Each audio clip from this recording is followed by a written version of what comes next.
Il s'agit bel et bien de Samedi Talk. Samedi Talk, c'est un samedi que nous avons choisi pour écouter le parcours inspirant de différents hommes de Dieu, de différents serviteurs de Dieu, mais également des différentes servantes de Dieu. Alors, papa, nous vous recevons aujourd'hui dans un programme que nous avons tracé. Le programme s'appelle Samedi Talk. Notre coup d'œil a été dirigé vers vous. Papa, notre question, c'est de savoir quand est-ce que vous avez reçu Jésus dans votre vie? Vers 15 ans, que ça ne vous étonne pas que nous nous sommes décidés de nous faire baptiser. Avec un bon nombre de gens qui étaient avec nous. Donc c'était à 15 ans que votre pasteur s'est décidé de dire que non, je dois aussi devenir un chrétien. C'est depuis 2001 jusqu'à aujourd'hui, 23 ans de ministère pastoral. Est-ce qu'on peut acclamer 23 ans? Ce n'est pas une chose facile. Okay. À cette époque-là, quand on était jeune, j'ai chanté la voix qu'on appelait ténor. Oh, bien que mais est-ce qu'on peut acclamer pour notre ténoriste? Je suis né en Bujumaï. Vous le savez bien, je l'ai toujours dit. C'est une date que vous connaissez tous. J'ai été toujours fier, comme vous retenez quand même cette date. Les études secondaires, je les ai fait à l'école d'application qu'on appelle Étape Moulemba.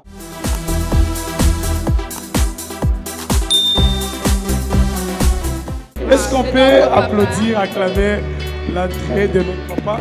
Papa, vous pouvez venir. Vous pouvez prendre la place.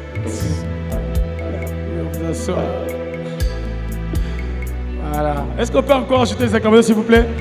Bon, ingénieur, on a besoin de micro pour papa. Je ne sais pas si c'est déjà prêt. Comme ça, nous allons devoir commencer notre parcours inspirant. Et le parcours inspirant commence avec papa, bien entendu. Parce que ça parle là-bas déjà, si on peut essayer, comme ça, on peut se rassurer que ça va. Voilà, on peut s'asseoir maintenant. Merci. Voilà. Est-ce qu'on peut acclamer encore, s'il vous plaît? Voilà. Parcours inspirant. Très chers frères et sœurs, nous sommes ici, bien sûr, dans ce cadre, un programme spécial tracé par la JTC Bomikitissa. Dans ce programme, il s'agit bel et bien de Samedi Talk. Samedi Talk, c'est un samedi que nous avons choisi pour écouter le parcours inspirant de différents hommes de Dieu, de différents serviteurs de Dieu, mais également des différentes servantes de Dieu. Ne vous en faites pas, ça ce n'est que notre premier numéro. Et comme on le dit bien chez nous, ou chez les Français, la charité bien donnée commence par soi-même. Alors, on a accepté de recevoir aujourd'hui notre papa. Il s'agit bel et bien de l'homme de Dieu, le révérend pasteur Jean Yamba. Est-ce qu'on peut acclamer pour notre papa qui est là? Voilà. Alors, papa, nous vous recevons aujourd'hui dans un programme que nous avons tracé. Le programme s'appelle Samedi Talk. Un samedi où nous avons choisi d'écouter ou de suivre les parcours inspirants des différents hommes de Dieu. Et notre coup d'œil a été dirigé vers vous.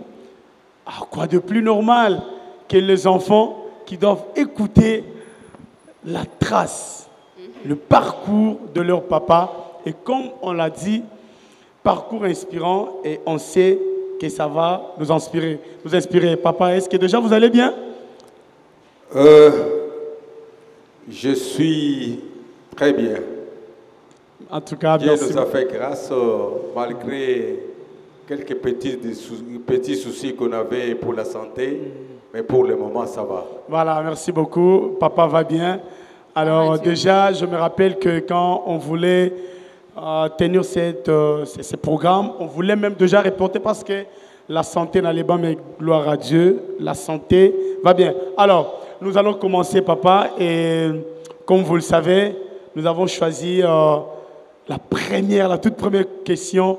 On voudrait savoir la brève présentation de notre papa. Alors, dans la présentation, on voudrait que vous puissiez nous parler de votre biographie. Alors là, c'est vous qui choisissez dans votre biographie ce que vous devez nous dire parce que, comme on court derrière le temps, où et quand êtes-vous né?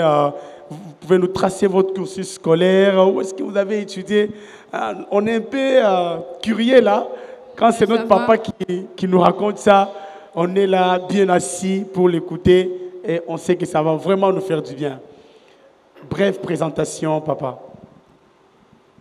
En tout cas, je tiens à remercier cette initiative de la jeunesse de Bomé-Kitissa d'avoir préparé de très bons moments comme ça afin que le peuple de Dieu, les enfants de Dieu qui nous suivent partout où ils seront, qu'ils sachent à qui ils ont affaire depuis très longtemps dans ce service que nous sommes en train d'œuvrer dans l'Église du Seigneur. Je remercie le Très-Haut qui nous a donné cette occasion de nous rencontrer, qui nous protège jusqu'à présent, malgré les hauts et les bas. Vous savez très bien que d'ici, il n'y a pas longtemps que dans cette maison, je vous ai dit que je venais de fêter mon 64e anniversaire. Ça vous prouve que vraiment, nous sommes déjà en train d'avancer, nous sommes en train de pousser. Alors, il serait mieux qu'on profite de ce temps ici que Dieu nous donne pour vous parler de ce que nous sommes. Et cela peut vous inspirer, vous qui êtes la jeunesse chrétienne, pour suivre ce que nous avons aussi fait. D'emblée, vous devez connaître qu'en face de vous, vous avez le pasteur Jean Yamba, le pasteur responsable de la paroisse Bomé-Kitissa à Kinshasa. En ce qui concerne quelque chose sur ma vie ou sur ma biographie, parce que c'est un moment où je devais quand même vous retracer, ne fût-ce qu'un petit parcours de ma vie. Ce que je vécu pendant, peut-être depuis l'enfance jusqu'à présent, des grandes lignes, parce qu'il nous serait très difficile de vous relater tout ce qu'on a vécu depuis l'enfance jusqu'à présent. Il y a beaucoup de choses. Je suis le fils de Bukasa Mbiya et de Ngoya Dokas, qui sont mes parents biologiques. Mon père est déjà mort, ma mère est vivante. Mon père était pasteur. Je suis né en Mbuji-Mayi. Vous le savez bien, je l'ai toujours dit. C'est une date que vous connaissez tous. J'ai été toujours fier, comme vous retenez quand même cette date de votre pasteur.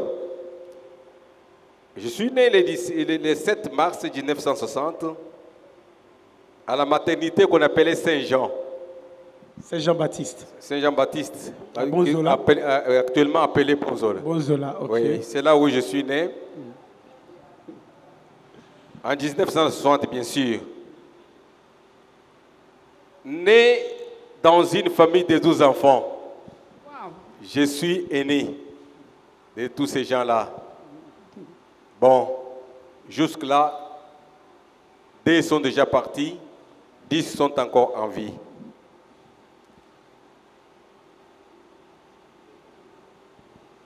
Marié, vous le savez bien, je suis marié à la sœur Charlie Chilemba, que vous connaissez tous, c'est votre diaconesse, et père de cet enfant qui vivent parmi vous, dont 3 garçons et 4 filles.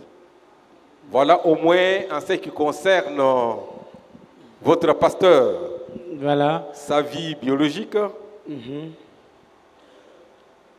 C'est l'essentiel que je devrais quand même vous passer pour cette présentation. Ok, merci beaucoup, Papa Pasteur. Est-ce qu'on peut d'abord acclamer, s'il vous plaît, Pasteur Jean Yamba Chilundu. Chilundu. Voilà. Vous êtes d'une Les famille autres, de quand j'étais petit, on m'appelait Jean-Pierre Dieudonné. Jean-Pierre Dieudonné. Ouais. Voilà. Maintenant, les gens ne connaissent que le nom de Jean, mais ils connaissent que je suis Jean-Pierre Dieudonné. Voilà qu'on a retenu, sinon, si on n'avait pas organisé ça, on ne le saurait pas. Mais Pasteur Jean Mbayamba, vous êtes, comme vous l'avez dit, d'une famille de 12 enfants, 10 qui sont vivants, père de 7 enfants, mais en même temps, on vous appelle ingénieur. Parlez-nous un peu de votre cursus scolaire. Où est-ce que vous avez fait votre école primaire, les humanités, vous les avez faites en quelle option? Et puis, les études universitaires, vous les avez faites où? Ok. Comme tout enfant qui doit être bien encadré, j'avais les parents qui tenaient beaucoup à ce que je puisse étudier. C'est ainsi que depuis 1966, à 6 ans, d'ailleurs moi, j'étais précoce, à 5 ans, j'étais déjà inscrit à l'école primaire. Parce qu'à notre époque, il n'y avait pas cette histoire de maternelle. Pas de maternelle, oui. Donc j'étais déjà inscrit à l'école primaire. Ils ont remarqué quand même que je me défendais bien, malgré qu'on ne voulait pas que je sois inscrit. Parce qu'à cette époque-là, si tu n'as pas 6 ans, tu ne pouvais pas entrer à l'école. À 5 ans, moi j'ai commencé mon parcours scolaire. J'ai été élève à l'école primaire qu'on appelait Saint-Firmin à Tchikisha, à la Kanchi, à la Miba. Comme nous avons grandi à la Miba, nous avons étudié dans des écoles Miba. Okay. C'était des écoles où on formait très bien. Alors, j'étais dans l'école qu'on appelait Saint-Firmin. À la longue, c'était appelé Tchikisha. Là, j'ai terminé mes 6 ans qu'on appelle l'école primaire. Après avoir obtenu les certificats, nous étions obligés de continuer nos études secondaires. Oui. Je me suis retrouvé à l'école d'application Moulemba. Okay. L'école d'application Moulemba, c'était une école où on ne pouvait pas inscrire n'importe qui. Il fallait passer les tests, les examens d'admission. Nous étions nombreux, mais Dieu aidant, nous étions parmi quand même les gens qui avaient montré que nous étions capables d'étudier dans cette école. C'est ainsi que mon parcours post-primaire, les études secondaires, je les ai fait à l'école d'application qu'on appelle EDAP Moulemba. Donc, on informe que EDAP Moulemba, c'est là où se trouve actuellement l'ISP Mbujimaï. Ok, nous étions justement l'école d'application de l'ISP Mbujimaï. Bon, c'est là où nous sommes trouvés. Avec le système de CO, nous avons fait le CO là-bas. Une fois que le cycle d'orientation a terminé, nous étions orientés dans la section scientifique. Donc, je fais les humanités scientifiques dans l'option qu'on appelait maths physique. Wow. Section scientifique, option maths physique. Donc, on aimait beaucoup les mathématiques. C'est depuis l'enfance, on aimait beaucoup les mathématiques. Okay. Et on s'est défendu beaucoup. Là, Dieu nous a fait grâce. Nous avons quand même terminé. C'était à l'année 1979. C'était déjà à 19 ans.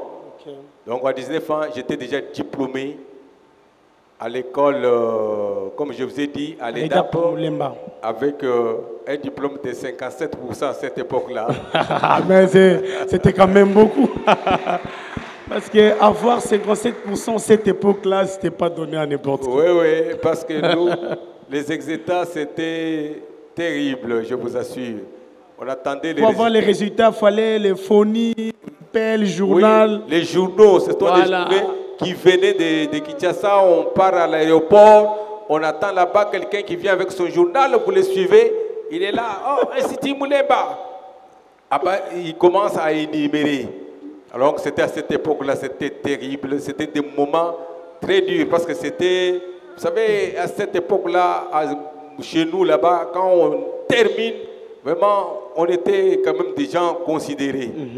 Donc, pasteur, vous pouvez nous rappeler, vous étiez combien dans la salle et combien avaient réussi ou bien oui, vous avez fait de max? À Moulemba, on avait terminé au nombre de plus ou moins 47 personnes. Donc il y a eu deux échecs. Donc tout le monde avait passé. Tout le monde avait réussi. Donc Moulemba faisait toujours le maximum. Exactement. Donc voilà. Tout le monde avait passé. Et de là, vous finissez les études humanitaires. Vous devez maintenant embrasser les études supérieures. Et là, vous embarquez ici à Kin pour maintenant faire les études supérieures. Justement, quand on a terminé, maintenant on était là en train de se poser des questions avec des ambitions qu'on avait. Parce que, étant donné qu'on avait grandi à l'AMIBA, on enviait beaucoup la vie des ingénieurs, des médecins, tout ça. Alors on s'est dit que non, il nous faut aussi des ingénieurs. On voyait cette vie-là qui nous intéressait. Alors, comme tout le monde pensait qu'être un ingénieur, il faut suivre les maths physiques, c'est ce qu'on avait fait.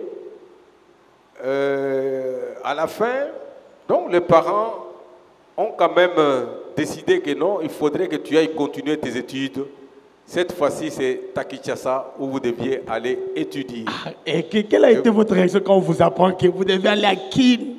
Vous êtes en Mbujimayi, on vous dit mais Kin. Vous savez, à cette époque-là, quand on devait venir à Kin, c'était une joie. Donc, c'était dans la joie, on était content, on doit aller à Kinshasa.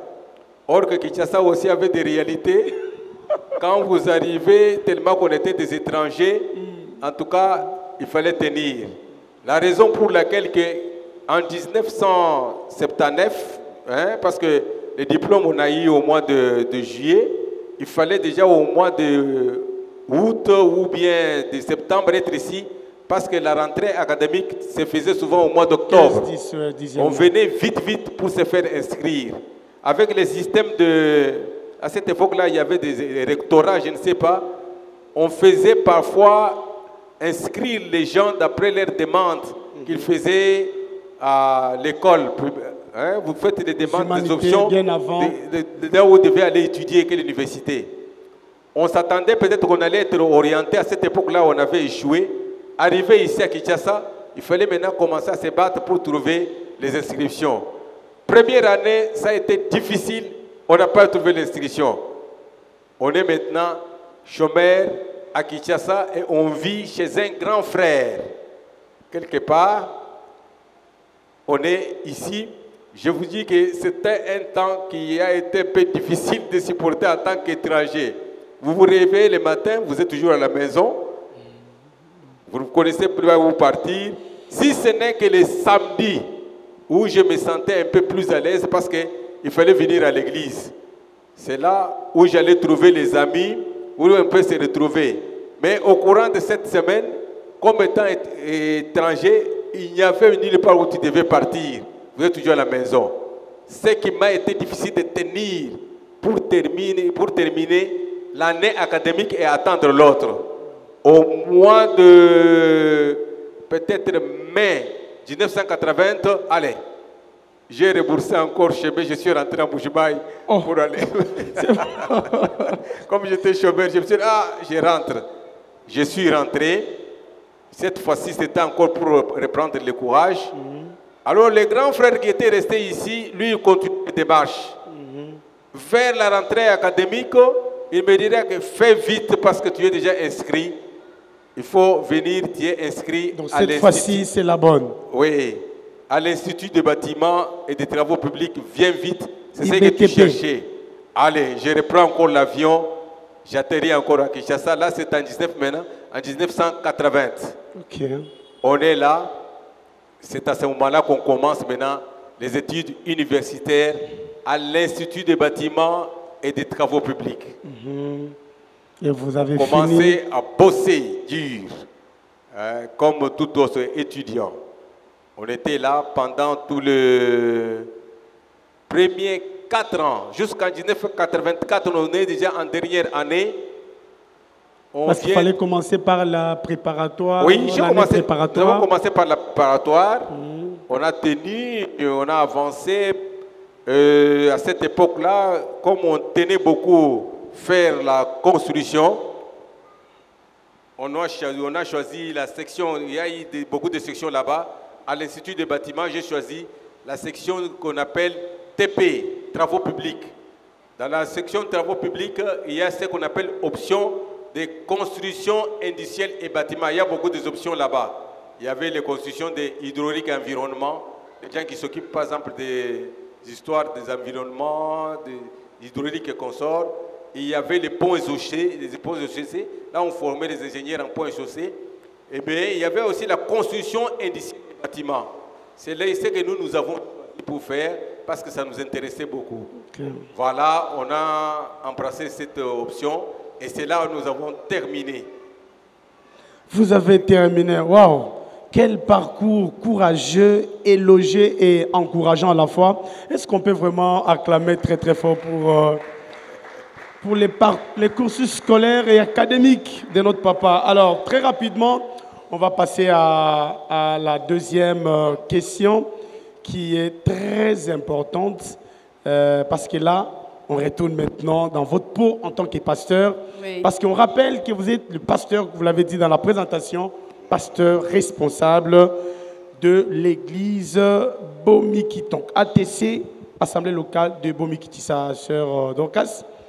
Je vous laisse la parole maintenant pour poser la question. Merci à notre papa. Papa, notre question, c'est de savoir, vous avez relaté votre cursus scolaire. Et maintenant, nous voulons savoir quand est-ce que vous avez reçu Jésus dans votre vie. Ok. Une très bonne question. D'ailleurs, c'est l'essentiel quand même de ces parcours. Comme on est pasteur, nous devons vous parler quand même de cette vie-là chrétienne que nous avons menée. Mais néanmoins, il fallait vous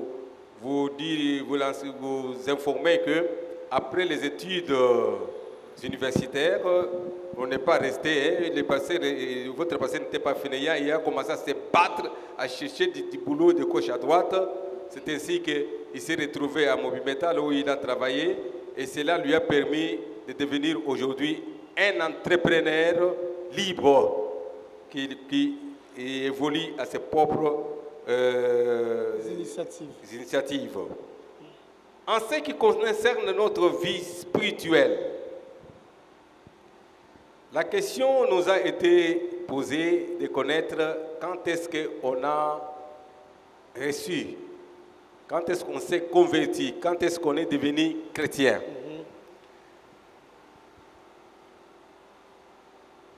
Je suis dans la joie de vous dire que toute ma vie, depuis très longtemps, a été toujours une vie chrétienne. Mon père s'est converti chez les Témoins du Christ en 1966. Moi, j'avais 6 ans. Je vous dis que ça m'a donné l'occasion de commencer l'église des Témoins du Christ dès le début, dès le jeune âge. Là, on n'était pas converti, mais on s'intéressait déjà aux affaires de Dieu. Donc, j'ai grandi sous cette chaleur-là d'une famille chrétienne, à tel point que j'ai été détaché à tous les enseignements catholiques.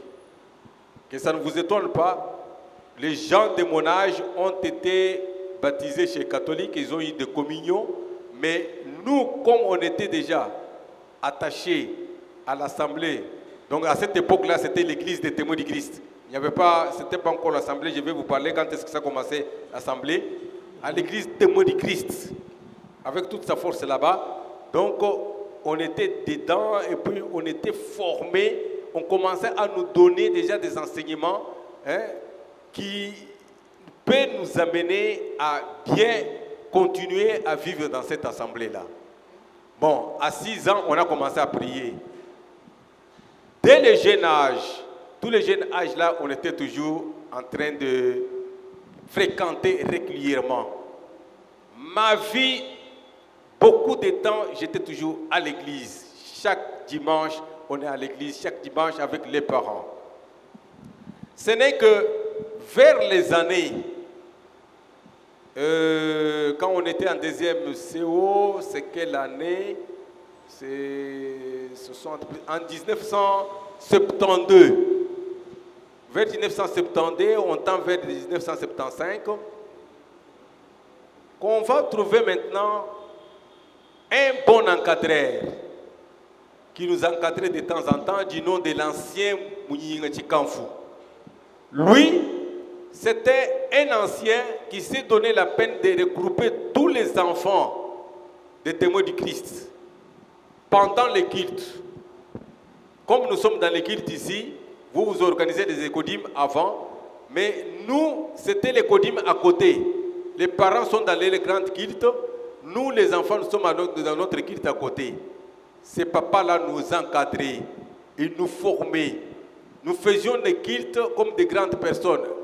Et vous entonnez, vous prêchez, vous priez. Donc c'était comme ça qu'on était en train d'être formés. Jusqu'à ce que, au niveau où on a compris maintenant que les affaires de Dieu étaient bonnes, c'est-à-dire vers 15 ans, que ça ne vous étonne pas que nous nous sommes décidés de nous faire baptiser. Avec un bon nombre de gens qui étaient avec nous. Donc c'était à 15 ans que votre pasteur s'est décidé de dire que non, je dois aussi devenir un chrétien. Est-ce qu'on peut vraiment acclamer pour ça, s'il vous plaît?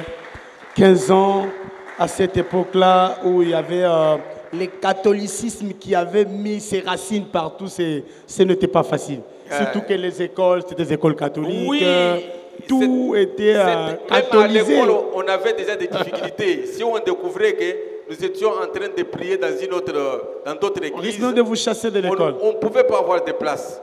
Donc on pouvait feindre, mais tout ça, ça n'a rien affecté notre foi. On tenait toujours à notre assemblée jusqu'au moment où on est devenu libre. Ok, donc à partir de 15 ans, vous vous faites baptiser. Là, et en deuxième saut, je me suis fait baptiser. Okay. C'était dans la rivière Kanchi, la rivière qui passe du côté Bakwachimuna là-bas, qui passe dans la polygone Miba. C'est là où nous étions baptisés. Nous étions baptisés. Donc à Chilamba. Juste sur le pont là, à côté des ponts. Quand vous montez à Dissela, là-bas, il y avait une grande route qui montait à Dissela, tout au long des polygones de la Miba.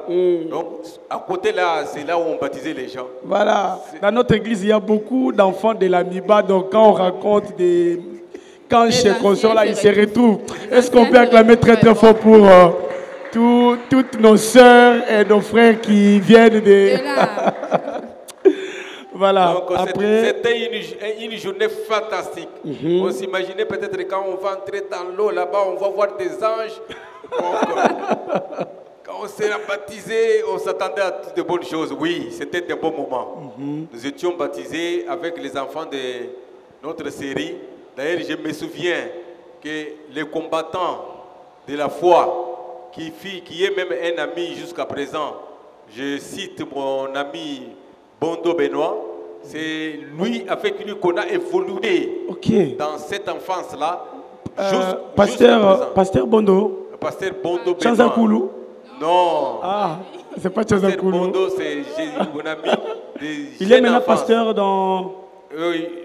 Nous étions toujours dans l'Assemblée des témoins du Christ, mais juste après, quand il est devenu grand, bon, il a passé et pour lui, à lui-même. Il a son église, une grande église en Bujumaï, au moment où je vous parle. C'est un responsable déjà bien fait. Ok. Donc vous vous faites baptiser, voilà. C'était une joie vraiment immense.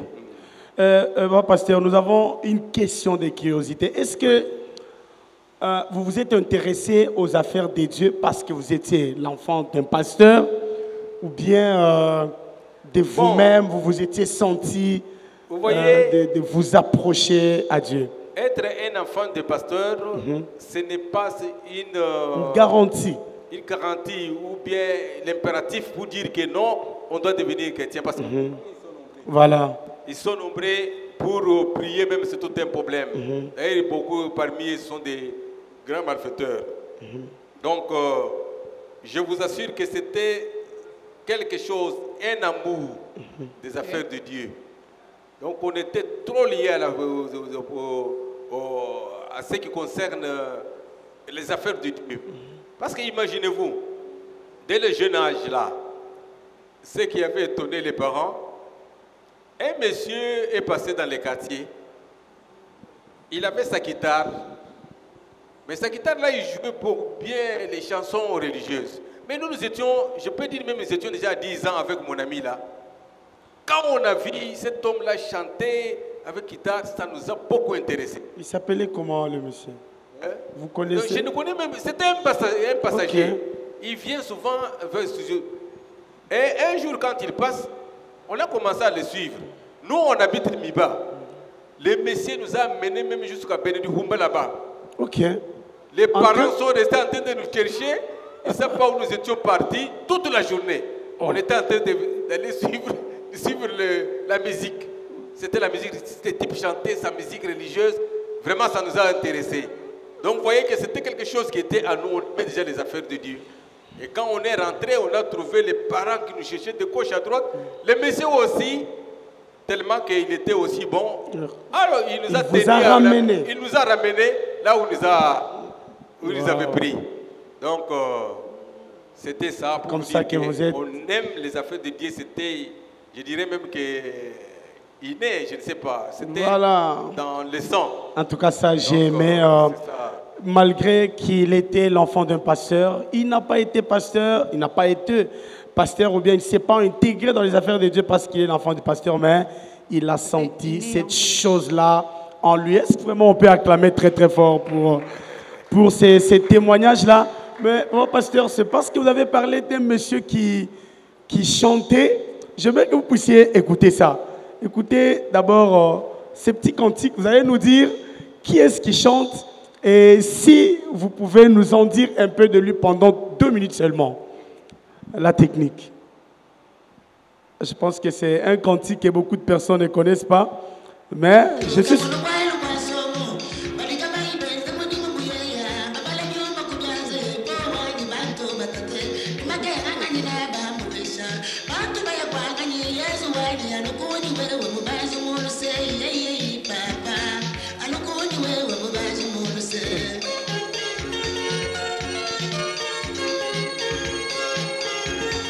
En tout cas, merci beaucoup, la technique. Est-ce qu'on peut acclamer très très fort pour la promptitude avec laquelle la technique nous a servi? Je vous dis que parmi les bandes que j'avais dans la maison, ce sont des chansons. Je savais ce qu'on peut acclamer très très fort. J'écoutais beaucoup ça. J'écoutais beaucoup ça. C'est la nostalgie. Vraiment, c'est de la nostalgie. Wow. Parce qu'on nous dit que lorsque vous aviez envie de suivre votre propre chanson, vous trouvez déjà ça. Même si vous pleurez, donc rien ne va changer. Et vous pouvez un peu nous parler de lui pendant 1 minute seulement. Bon, c'est un griot. C'est un griot malgré qu'il chantait pour Dieu, mais que sa vie ne s'était pas vraiment donnée à Christ. Mais ces chansons étaient vraiment des chansons qui nous ont beaucoup touchés, qui nous ont vraiment affectés. Parce que tout ce qu'il a rencontré, ce sont des faits réels de la vie quotidienne. Quand tu les chantes, vous sentez que le ciel peut s'ouvrir. L'Éternel, il prie, donc c'était ça.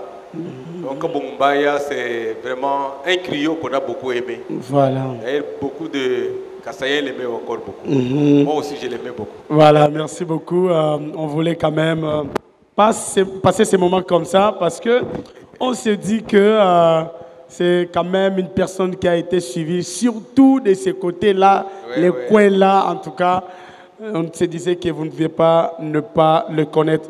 Mais une autre question que nous avions, papa, c'était, c'est bien, vous avez été converti en Christ, vous avez été baptisé à 15 ans, mais c'est la succession de la question, c'est que maintenant, à quel moment vous aviez eu votre ministère en tant que pasteur? Ça s'est passé comment? Est-ce que aussitôt que vous avez été baptisé, vous étiez devenu pasteur?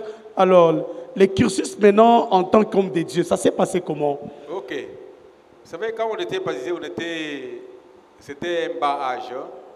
Hein? À 15 ans, on ne pouvait pas vraiment accéder à un ministère comme tel. Mais on aimait beaucoup servir Dieu.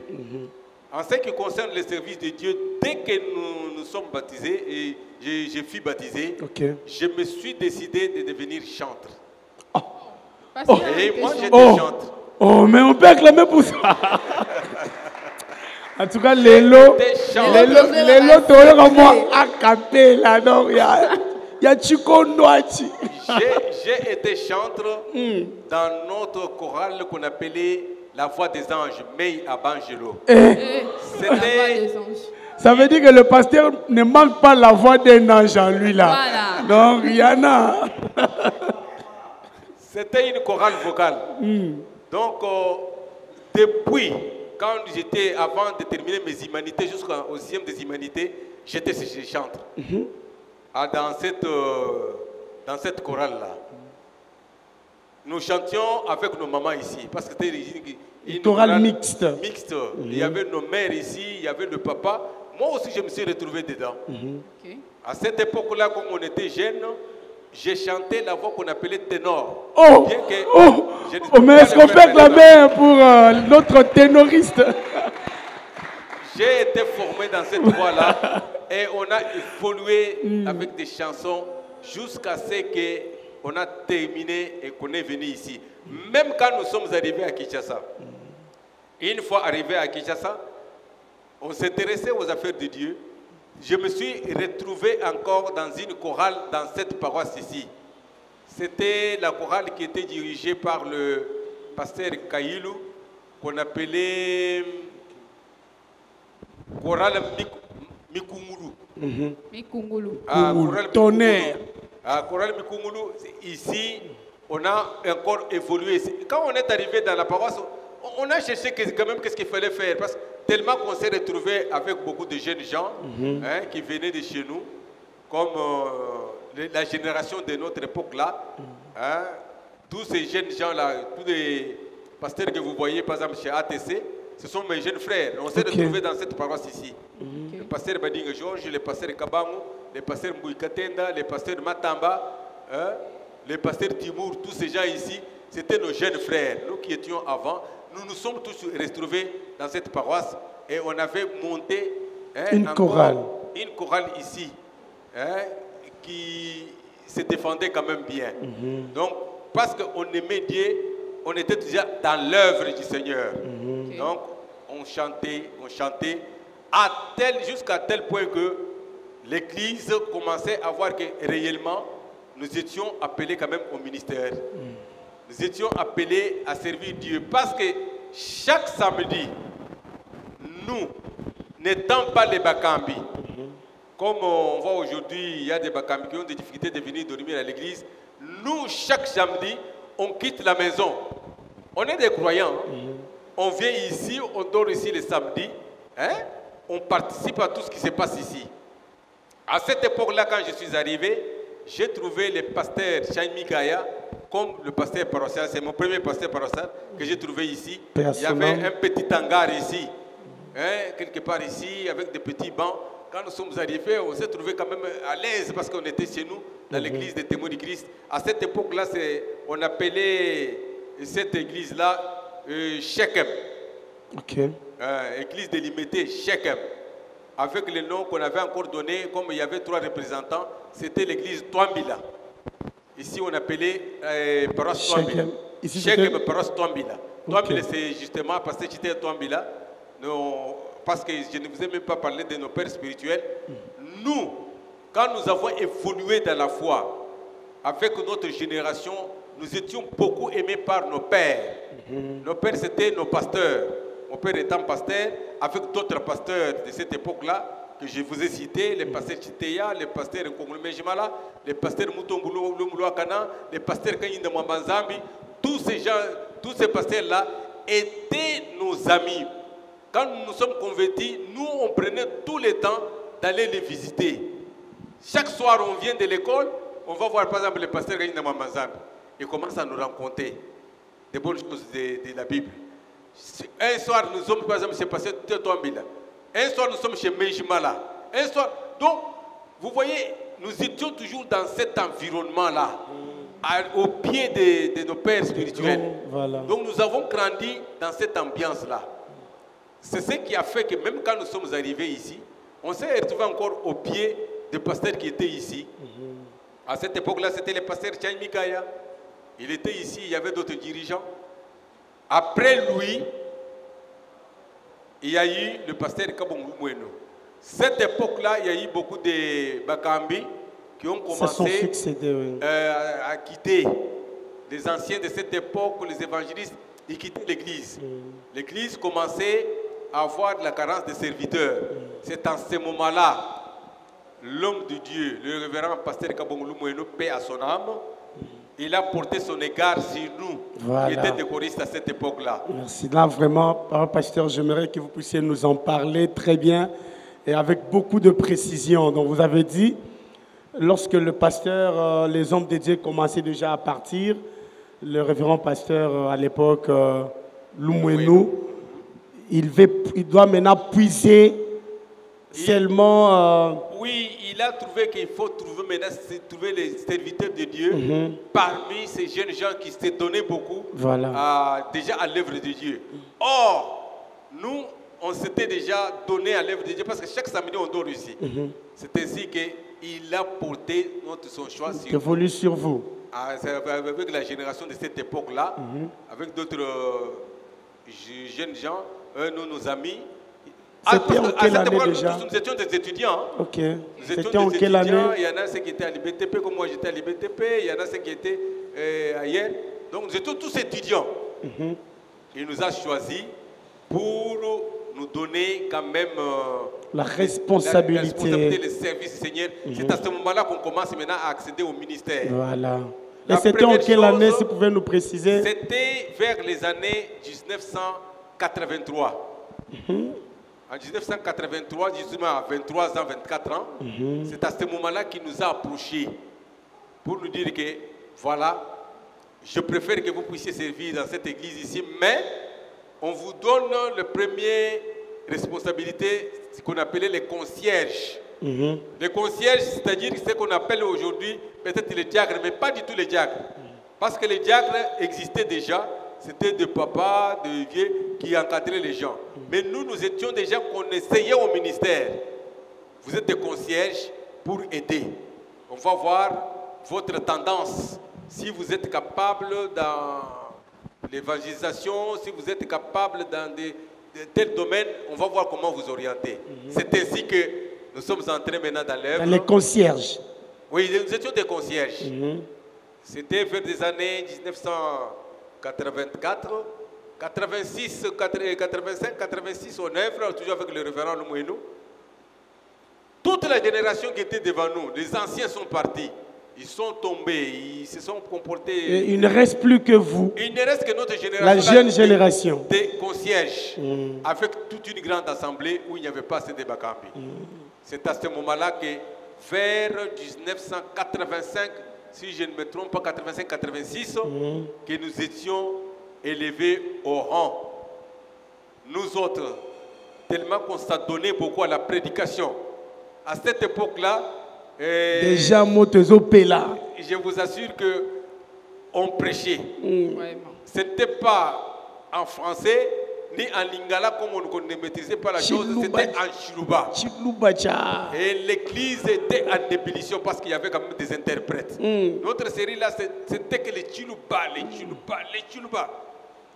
Les gens de notre époque, vous les connaissez bien, le pasteur Aaron, il était ici. C'est ça notre génération. Le pasteur Patrick Mbouibaka Yembe, il y avait l'ancien Senda Langana, donc il y avait l'ancien Chimanga. Donc c'est ça notre promotion à cette époque-là. Donc. Et vous êtes pasteur? Vous êtes élevé en tant on est évangéliste. Ok, là vous êtes ordonné en tant qu'évangéliste. À l'époque des pasteurs, on ne pouvait pas passer à d'autres ministères. Ici, au témoin du pays, vous savez qu'on est en train de faut échelonner. Comme j'étais trop penché dans la prédication, et quand on s'y met, les gens sentent que non, ce sont des prédicateurs. La chose de Dieu. Oui, nous étions confirmés, non, vous êtes évangélistes. Les autres, vous êtes des anciens. Okay. Les autres, vous êtes des diacres. Et c'est ainsi qu'on a évolué. Depuis cette époque-là, j'ai évolué en tant qu'évangéliste. Jusqu'au moment où on a créé même... parce qu'il y a eu maintenant un certain moment où il y a eu la turbulence dans l'Église des témoins du Christ. À ce moment-là, ici à Kinshasa, avec les démarches de documents, bien sûr avec l'autorisation des chefs de l'église là-bas, on avait autorisé l'église de Kinshasa quand même de faire les démarches pour trouver les documents. Tous les efforts faits en 1984, nous nous sommes dit que non, nous devons trouver les documents. C'est ainsi que l'église se réunissant à Maluku, ils se sont dit que non, comme nous sommes en train de faire les démarches, nous devons nous présenter là-bas avec un autre comité sur place qui peut se présenter de temps en temps là-bas. C'est à cette époque-là que l'Église étant avancée dans l'organisation, moi, votre serviteur, j'œuvrais dans la coordination de l'Église, coordination de l'évangélisation Kinshasa à cette époque-là. Quand on a réorganisé l'église en 1984, on devrait mettre quand même les gens qu'on devait présenter dans les documents de l'État. C'est à ce moment-là qu'on a décidé que tout celui qui était à la tête d'une organisation, d'un service, d'un département, devrait être membre effectif. C'est à ce moment-là, depuis cette époque-là, que je suis devenu membre effectif de l'Assemblée ATC. Donc, parce que j'étais le chef de service à cette époque-là, on a commencé à œuvrer dans ce titre-là, jusqu'au moment où notre relégal, trouve bon de laisser la responsabilité de la paroisse Boumikitissa au révérend pasteur Moukeni Mbakemeshi. Là, c'était en 2001, je crois. En 2001. Étant donné qu'il s'est retrouvé, ce n'est qu'entouré des évangélistes et consorts, lui c'est le pasteur. Ainsi, dès 1985 jusqu'en 2001, votre humble serviteur a œuvré en tant que dans le ministère de évangéliste. En 2001, c'est à ce moment-là que nous étions confirmés, nous étions ordonnés pasteurs dans l'Assemblée des témoins de Christ. Voilà au moins en ce qui concerne cette partie des ministères que nous sommes en train d'œuvrer aujourd'hui. C'est depuis 2001 qu'on est pasteur dans cette assemblée. Ok, si nous comptons, ça fait pratiquement 23 ans. 23 ans depuis que notre pasteur... 2001, c'est depuis 2001 jusqu'à aujourd'hui. 23 ans de ministère pastoral. Est-ce qu'on peut acclamer 23 ans, ce n'est pas une chose facile. Alors, pasteur, vous pouvez nous relater, on vous a ordonné pasteur. Quels sont les meilleurs moments que vous avez vécu en tant que pasteur, en tant que berger de l'église? Le meilleur moment que vous retenez vraiment? En tout cas, je vous assure que en tant qu'un homme qui aimait les affaires de Dieu, je peux vous dire que tout moment tout moment que moi je me retrouve à la maison de Dieu, je suis vraiment dans la joie. Et si je suis heureux de temps en temps, c'est quand je suis dans la maison de Dieu. Maintenant, étant pasteur, juste au moment où vers 2006, parce qu'on a œuvré en tant que pasteur adjoint de cette paroisse ici, pasteur assistant de pasteur Magameshi, de 2001 jusqu'à 2006 quand il a quitté. Tous ces moments-là, comme vous demandez quel a été le bon moment pour vous, tous ces moments-là étaient des moments pour moi qui étaient meilleurs. Être en présence de l'Éternel, je vous assure que ce sont des moments meilleurs pour moi. C'est pourquoi vous voyez que de temps en temps, mon temps, je le passe à l'église. Parce qu'il n'y a pas un bon moment où je me sens très bien qu'ici à l'église qu'ailleurs. Moi, quand je suis ailleurs, je me gêne. Mais à l'église du Seigneur, je suis toujours dans de très bons moments. Est-ce qu'on peut acclamer très très fort, s'il vous plaît? En tout cas, c'est vraiment très édifiant. Mais nous n'avons pas vraiment assez de temps. Nous allons faire... je pense que nous allons considérer que ceci est une première partie. Ouais. Parce que nous voulons vraiment aller partout. Parce qu'en même temps, pasteur, vous avez dit, lorsque dans les années, je ne sais pas 80 combien, vous avez été ordonné, comment vous êtes arrivé à être évangéliste. Nous, on aimerait savoir, c'est pendant quelle période vous êtes devenu marié maintenant? Quand vous êtes devenu évangéliste, parce que c'était vers quelle année déjà? Avant d'arriver à d'autres moments. Je me suis marié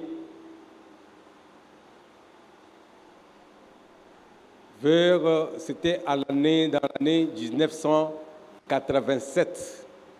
C'est à ce moment-là que je me suis marié. Le 11 février. En 1987, c'est à ce moment-là que je me suis marié. Là, vous étiez concierge, évangéliste. J'étais déjà évangéliste. Ah, donc, en tant qu'évangéliste, est-ce qu'on peut acclamer? Mon épouse m'a rejoint à Kinshasa en 1987. Et c'est à ce moment-là que le pasteur Lumweno nous a bénis, nous a prié pour nous. Là, c'était à la maison, on n'était pas à l'église avec des voiles, non. On l'a invité à la maison, on a dit que non, pasteur, ma femme vient d'arriver, viens prier pour nous, et bénir notre mariage. Il est venu, on a organisé une petite réception et il a prié pour nous. C'était à Kitambo. C'est là où j'ai commencé ma vie conjugale. Voilà, ça c'est vraiment très très bien. Et une année après, on était devenus pères. En 1988. Ça aussi, ça s'acclame, non? En tout cas, voilà. C'était encore des moments très meilleurs. Parmi les meilleurs les moments. meilleurs moments. Parce que on se posait des questions quand on s'est marié. Est-ce qu'on aura des enfants? On n'aura pas des enfants ou pas? Mais Dieu aidant, on s'est retrouvé père en 1988. Donc, nos amis, je me souviens que mes amis avec qui on vivait à cette époque, ils sont venus à la maison, ils ont fait beaucoup de bruit en disant que Tokomi papa Yabana. Ils sont là, ils se sont étalés. Tokomi papa Yabana à la maison. Donc c'était des moments très meilleurs. Wow. Très meilleurs. Donc, en même temps, et ça n'a même pas encore duré en 1989. On devient encore un deuxième. Alors, voilà au moins le début de la chose, c'était comme ça. Est-ce qu'on peut acclamer pour les meilleurs? Ça fait partie des meilleurs moments. Ouais, mais le meilleur moment. Pendant que le pasteur m'avait traité fort pour ces moments, s'il vous plaît. Alors, comme je le disais, on va considérer que c'est la première partie parce qu'on ne veut pas.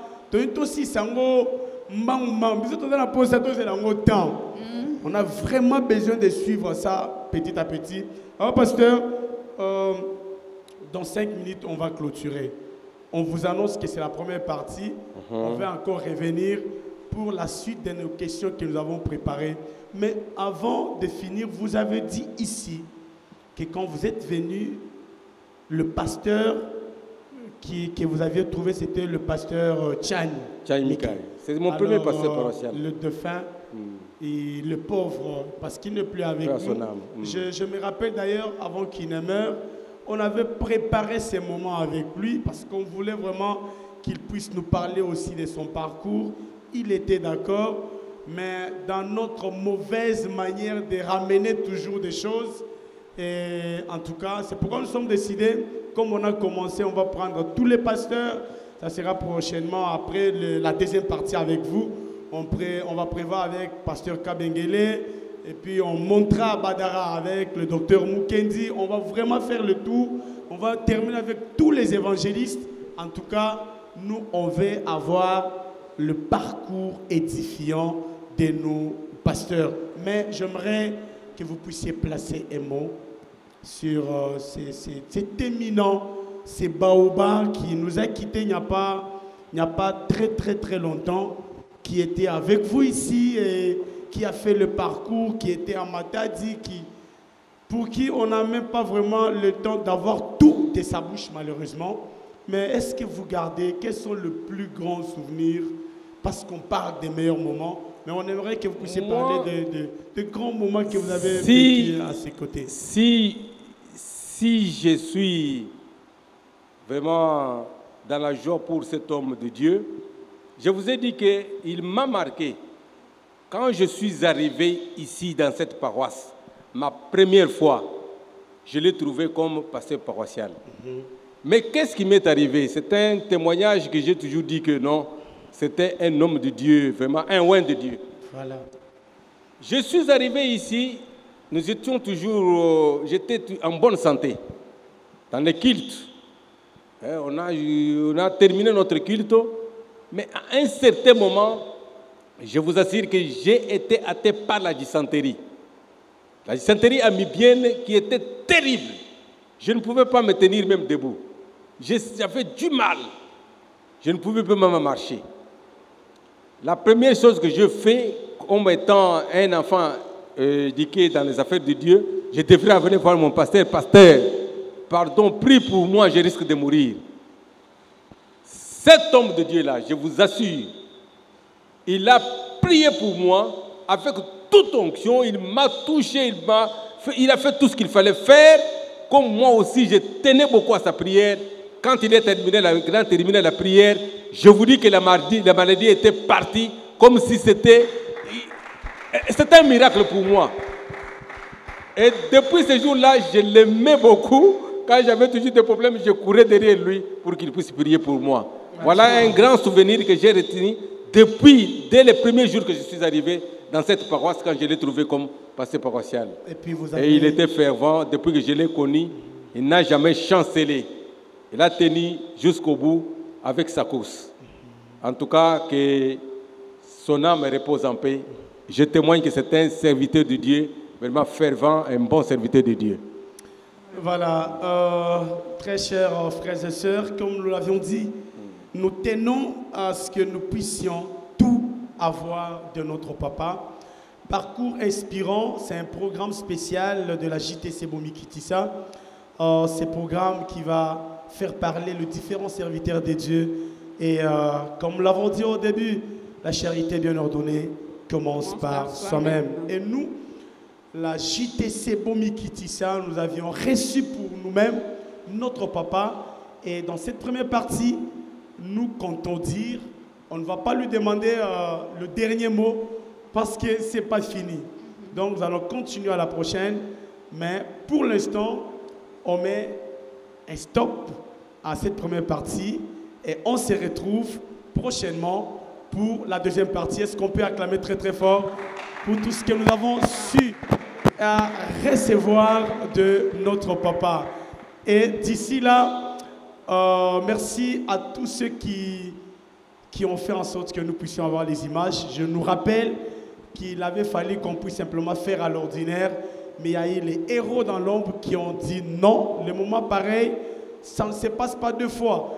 Même s'il faut qu'on revienne par les mêmes choses, je vous assure, on ne le dira pas avec la même énergie. Ouais, mais nous avons profité de cette première énergie pour avoir la présentation de notre papa, savoir à quel moment il a accepté le Seigneur, comment il a eu il a été plongé dans les ministères et ça a été très bénéfique et avantageux pour nous. L'objectif est qu'en suivant ceci, ça nous serve d'exemple et que nous puissions être ceux qui doivent être derrière nos papas. On a suivi.